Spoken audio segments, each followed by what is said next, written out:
اعوذ باللہ من الشیطان الرجیم بسم اللہ الرحمن الرحیم۔ سورۃ البقرہ۔ وقالوا، اور وہ کہتے ہیں، کونو، بن جاؤ، ہودن، یہودی و نصارہ یا عیسائی، تہتدوا، تو ہدایت پالو گے۔ کل، فرما دیجئے، بل ملت ابراہیم حنیفہ، آپ فرمائیے میرا دین تو دین ابراہیمی ہے جو باطل سے منہ موڑنے والا حق پسند تھا۔ وما کان من المشرکین، اور وہ نہیں تھا شرک کرنے والوں سے۔ قولو، کہہ دو، آمنا، ہم ایمان لائے ہیں، باللہ، اللہ پر، وما انزل الینا، اور اس پر جو اتارا گیا ہماری طرف، وما انزل الی ابراہیم، اور جو اتارا گیا ابراہیم پر، و اسماعیل، اور اسماعیل پر، و اسحاق و یعقوب والاسباط، اسحاق و یعقوب اور ان کی اولاد کی طرف، وما اوتی موسیٰ، اور جو عطا کی گئی موسیٰ کو، و عیسیٰ، اور عیسیٰ کو، وما اوتی النبیون، اور جو عطا کیا گیا دوسرے نبیوں کو، ان من ربہم، ان کے رب کی طرف سے، لا نفرق، ہم فرق نہیں کرتے، بین احد منہم، ان میں سے کسی پر ایمان لانے میں، ونحن لہ مسلمون، اور ہم تو اللہ کے فرمانبردار ہیں۔ فَإِنْ آمَنُوا، پھر اگر یہ ایمان لے آئیں، بِمِثْلِ مَا آمَنْتُمْ، جس طرح تم ایمان لائے ہو، بِہِ فَقَدِ اهْتَدَوْا، تو جب وہ ہدایت پا گے، وَإِنْ تَوَلَّوْا، اور اگر وہ منہ پھیریں، فَإِنَّمَا هُمْ فِي شِقَاقٍ، تو معلوم ہو گیا کہ وہی مخالفت پر کمر بستہ ہیں۔ فَسَيَكْفِيكَهُمُ اللَّهُ، تو کافی ہو جائے گا آپ کو ان کے مقابلے میں اللہ، وَهُوَ السَّمِيعُ الْعَلِيمُ، اور وہ سب کچھ سننے والا اور سب کچھ جاننے والا ہے۔ صبغۃ اللہ، اللہ تعالیٰ کا رنگ چڑھا ہے ہم پر، ومن احسن من اللہ صبغۃ، اور کس کا رنگ خوبصورت ہے اللہ کے رنگ سے، ونحن لہ عابدون، تو ہم تو اسی کے عبادت گزار ہیں۔ کل، فرما دیجئے، اتحاجوننا، کیا تم جھگڑا کرتے ہو، فی اللہ، اللہ کے بارے میں، وہو ربنا، حالانکہ وہ ہمارا بھی مالک ہے، وربکم، اور تمہارا بھی مالک ہے، ولنا اعمالنا، اور ہمیں ہمارے اعمال، ولکم اعمالکم، اور تمہیں تمہارے اعمال فائدہ پہنچائیں گے، ونحن لہ مخلصون، ہم تو اسی کی اخلاص سے عبادت کرتے ہیں۔ ام تقولون، کیا تم کہتے ہو، ان ابراہیم، کہ ابراہیم، و اسماعیل، اور اسماعیل، و اسحاق، اور اسحاق، و یعقوب، اور یعقوب، والاسباط، اور ان کے بیٹے، کانو ہودن او نصارہ، یہودی تھے یا عیسائی تھے۔ کل، فرمائیے، انتم اعلم، کیا تم زیادہ جانتے ہو، ام اللہ، یا اللہ زیادہ جانتا ہے، ومن اظلم، اور کون بڑا ظالم ہے، ممن کتم شہادۃ عندہ من اللہ، اس سے جو چھپاتا ہے گواہی جو اللہ کی طرف سے اس کے پاس ہے، وما اللہ، اور اللہ تعالیٰ بے خبر نہیں ہے، بغافلین، بے خبر نہیں ہے، عما تعملون، جو تم کر رہے ہو۔ تلکا امتن، وہ ایک امت تھی، قد خلت، جو گزر چکی، لہا ما کسبت، اس سے ملے گا اس نے جو کمایا، ولکم ما کسبتم، اور تمہیں ملے گا جو تم نے کمایا، ولا تسألون، اور تم سے نہ پوچھا جائے گا، عما کانوا یعملون، اس بات کا کہ جو وہ کیا کرتے تھے، اس کے بارے میں وہ تم سے پوچھ گچھ نہ ہوگی۔ بسم اللہ الرحمن الرحیم۔ تفسیر سورۃ البقرہ کی آیت نمبر 135۔ کونو، ہو جاؤ۔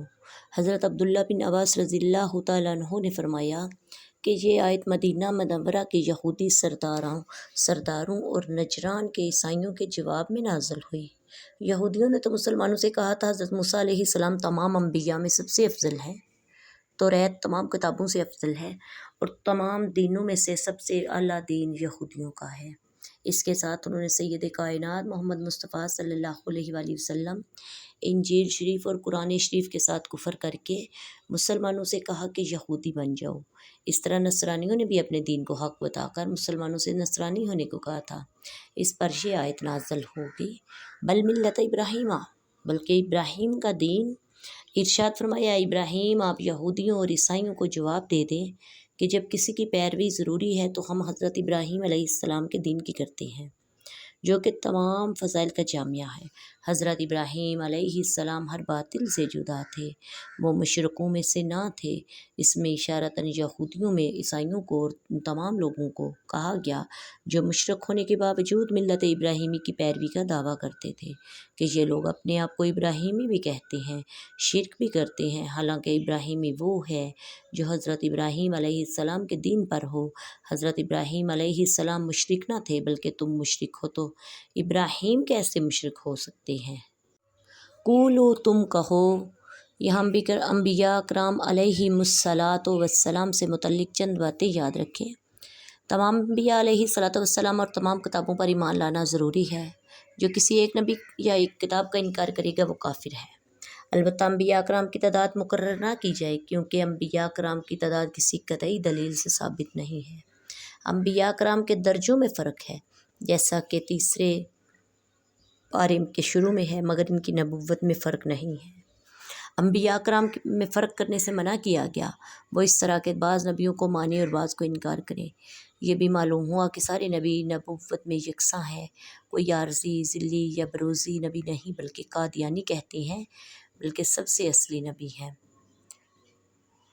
قادیانی جیسے کہ کہتے ہیں کہ انہوں نے خود سے پاس سے نبی گھڑ لیے۔ قادیانی جھوٹے ہیں۔ تمام نبی جو دنیا میں آئے نبی پاک صلی اللہ علیہ وآلہ وسلم تک، حضرت آدم علیہ السلام سے لے کے اللہ تعالیٰ نے بھیجے تمام انبیاء سچے ہیں، برحق ہیں۔ بمثل ما آمنتم، تمہارے ایمان کی طرح۔ یہودیوں کو صحابہ کرام رضی اللہ تعالیٰ عنہم کی طرح ایمان لانے کا فرمایا۔ اس سے معلوم ہوا صحابہ کرام کا ایمان بارگاہ الہی میں معتبر، دوسروں کے لیے مثال ہے۔ فَسَيَكْفِيكَهُمُ اللَّهُ، تو عنقریب تمہیں ان کی طرف سے کفایت فرمائے گا۔ یہ اللہ تعالیٰ کی طرف سے ذمہ ہے کہ وہ اپنے حبیب صلی اللہ علیہ وسلم کو غلبہ عطا فرمائے گا۔ اس میں غیب کی خبریں بھی ہیں کہ آئندہ حاصل ہونے والی فتوحات کا پہلے سے اظہار فرمایا۔ چنانچہ اللہ تعالیٰ کا یہ ذمہ پورا ہوا اور غیبی خبر صادق ہو کر رہے گی۔ کفار کے حسد و دشمنی اور ان کی مکاریوں سے حضور پر نور صلی اللہ علیہ وسلم کو کوئی ضرر نہ پہنچا۔ حضور صلی اللہ علیہ وآلہ وسلم کو فتح نصیب ہوئی۔ بنی قریظہ قتل ہوئے، جبکہ بنی نذیر جلا وطن کیے گئے۔ یہود و نصارہ پر جزیہ مقرر ہوا۔ صبغت اللہ، اللہ کا رنگ جس طرح کپڑے میں رنگ سرایت کر جاتا ہے، اس طرح اللہ تعالیٰ کے دین کے سچے عقائد ہمارے رگوں پہ میں سما گئے ہیں۔ ہمارا ظاہر و باطن اس کے رنگ میں رنگ گیا۔ ہمارا رنگ ظاہری رنگ نہیں جو ہمیں فائدہ نہ دے، بلکہ یہ نفوس کو پاک کرتا ہے۔ ظاہر میں اس کے آثار ہمارے اعمال سے نمودار ہوتے ہیں۔ عیسائیوں کا طریقہ تھا کہ جب اپنے دین میں کسی کو داخل کرتے یا ان کے ہاں کو بچہ پیدا ہوتا تو پانی میں زرد رنگ ڈال کر اس میں بچے کو گوتا دیتے اور کہتے اب یہ سچا دین ہو گیا ہے۔ اس کا آیت میں رد فرمایا گیا کہ یہ ظاہری رنگ کام کا نہیں۔ اتحاجوننا، کیا تم ہم سے جھگڑا کرتے ہو؟ یہودیوں نے مسلمانوں سے کہا ہم پہلی کتاب والے ہیں، ہمارا قبلہ پرانا ہے، ہمارا دین قدیم ہے، انبیاء کرام علیہ الصلاۃ والسلام ہم میں سے ہوتے ہیں، لہٰذا اگر محمد مصطفیٰ صلی اللہ علیہ وآلہ وسلم نبی ہوتے تو ہم میں سے ہی ہوتے۔ اس آیت مبارکہ اس کے بدلے یہ آیت نازل ہوئی اور نبی کریم صلی اللہ علیہ وآلہ وسلم کے ذریعے ان سے فرمایا گیا کہ ہمارا اور تمہارا سب کا رب اللہ تعالیٰ ہے۔ اسے اختیار ہے کہ وہ بندوں میں سے جسے چاہے نبی بنائے، عرب میں یہ عرب ہو یا دوسروں میں سے ہو۔ وَنَحْنُ لَهُ مُخْلِصُونَ، ہم خالص اسی کے ہیں، ہم کسی دوسرے کو اللہ تعالیٰ کے ساتھ شریک نہیں کرتے۔ عبادت و طاعت خالص اسی کے لیے کرتے ہیں اور تم عزت کے مستحق ہیں۔ نیز خالص اللہ تعالیٰ وہی ہوتا ہے جو اس کے رسول صلی اللہ علیہ وسلم کا ہو جائے، اور جو رسول کا ہو گیا وہ اللہ تعالیٰ کا ہو گیا۔ رب تعالیٰ فرماتا ہے وَمَن يُطِعِ الرَّسُولَ فَقَدْ أَطَاعَ اللَّهَ، جس نے اطاعت کی اللہ کے رسول کی اس نے اطاعت کی اللہ کی۔ اعلیٰ حضرت رحمۃ اللہ علیہ فرماتے ہیں جو کہ اس کا در کا ہوا حلقے ہدا اس کی ہوئی، جو کہ اس در سے پھرا اللہ سے پھر گیا۔ ہم تقولون، کیا تم کہتے ہو؟ یہودی کہتے تھے حضرت ابراہیم علیہ السلام یہودی تھے، عیسائی کہتے تھے کہ عیسائی سے ان کی تردید میں یہ آیت نازل ہوئی۔ وَمَنْ أَظْلَمُ، مریض سے بڑھ کر کون ظالم ہے؟ اللہ تعالیٰ کی گواہی کو چھپانے والا بڑا ظالم ہے۔ یہ یہودیوں کا حال ہے جنہوں نے اللہ تعالیٰ کی شہادتیں چھپائی جو توریت شریف میں مذکور تھی۔ محمد مصطفیٰ صلی اللہ علیہ وآلہ وسلم اس کے نبی ہیں۔ ان کے اوصاف ہیں حضرت ابراہیم علیہ السلام مسلمان ہیں اور دین مقبول اسلام ہے کہ یہودیت و نصرانیت۔ اب بھی یہ بہت سے لوگ قرآن پڑھتے ہیں لیکن حضور صلی اللہ علیہ وسلم کی عظمت و شان کی آیتوں کو چھپاتے ہیں اور انہیں عوام کے سامنے بیان نہیں کرتے۔ تلک امۃ، وہ ایک امت ہے۔ اس آیت میں یہودیوں کو ایک بار پھر تنبیہ کی گئی کہ مسلمان کہ تم اپنے اسلاف کی فضیلت پر بھروسہ نہ کرو، کیونکہ ہر ایک کسی کے اعمال کی پوچھ گچھ ہوگی۔ اس میں مسلمانوں کے لیے بھی نصیحت ہے جو اپنے ماں باپ یا پیر و مرشد وغیرہ کے نیک اعمال پر بھروسہ کر کے خود سے نیکیوں سے دور اور گناہوں میں مصروف رہتے ہیں۔ وما علینا الا البلاغ المبین۔ السلام علیکم ورحمۃ اللہ وبرکاتہ۔